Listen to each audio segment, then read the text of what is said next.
వివిధ జిల్లాల నుంచి వెళ్ళి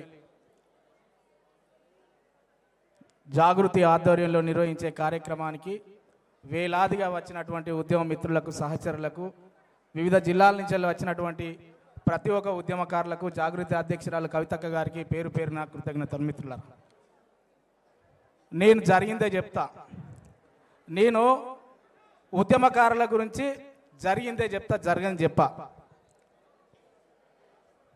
తెలంగాణ ఉద్యమకారుల యుద్ధం 8 సంవత్సరాల నుంచి వివిధ సంఘాలుగా మొదలైన నాళ్ళలో చాలా తక్కువ ఉండే.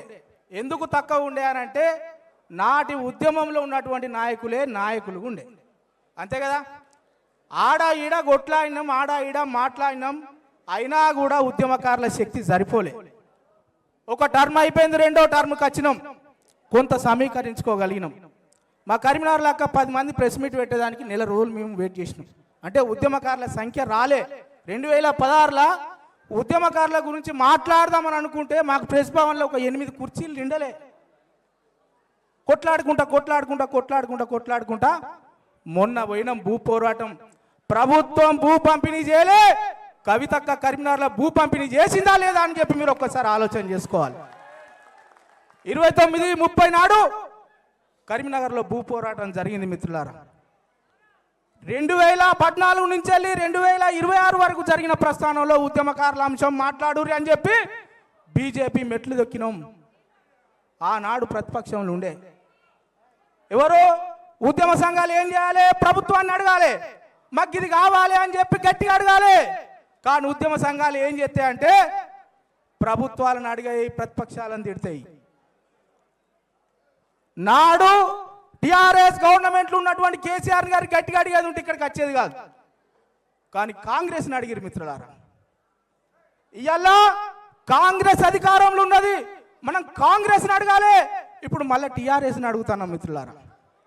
అంటే తలకాయ నొప్పి గోలి ఇక్కడ ఉంటే మందు మోకాలు పెట్టుకుంటాను.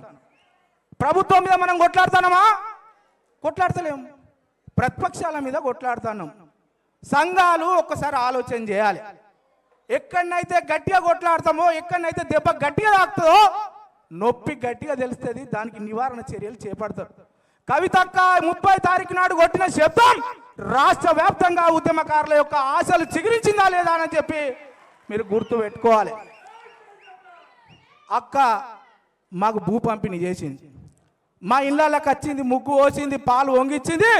మీరు ధైర్యంగా ఉండుర్రు తమ్ముళ్ళు, ఈ రాష్ట్రం మొత్తం తిరుగుతా, మీకు ముగ్గు నేనే వస్తా అన్నది రాష్ట్ర వ్యాప్తంగా ఉద్యమకారులకు ఉత్తేజాన్ని నింపింది.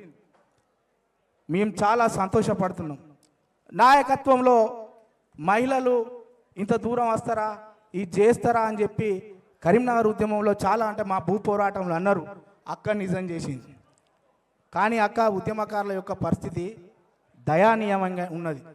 యాస్టకు వచ్చిర్రు, నెరివడ్డరు, ఒక నాయకత్వం కోసం చూసిర్రు, ఉమ్మడి కార్యాచరణ కోసం చూస్తారు. కొట్లాడే దమ్ము లేదా మనకు? కొట్లాడే దమ్ము లేదా?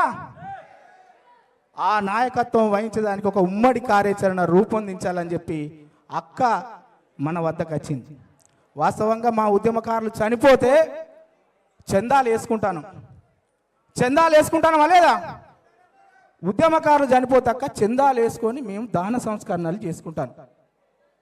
ఇంకా ఈ ఉద్యమకారుల యొక్క పరిస్థితి ఎంత దీనంగా ఉన్నదనంటే రోజు రోజుకు అధ్వానమైనటువంటి పరిస్థితులు ఉన్నది.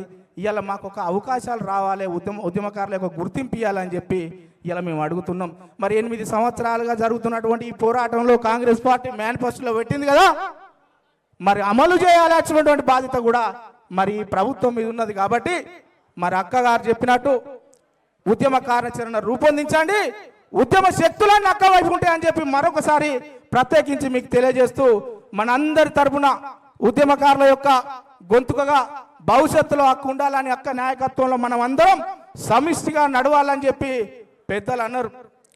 కేసీఆర్ గారు చేయబట్టి రాష్ట్రం వచ్చింది.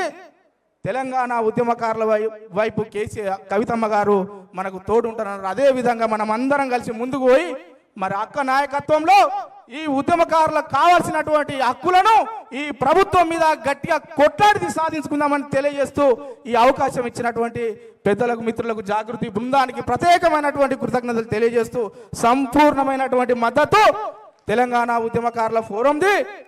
జాగృతి మిత్రులకు ఉంటుంది, జాగృతి అధ్యక్షురాలకు ఉంటుంది. ప్రతి ప్రోగ్రాంలో కూడా మేము భాగమవుతామని చెప్పి మరొకసారి తెలియజేస్తూ, అక్క చెప్తాను మాది కూడా ఉంటుందని, మన అందరిది కూడా సంస్థకు ఉంటుందని చెప్పి తెలియజేస్తున్నాం.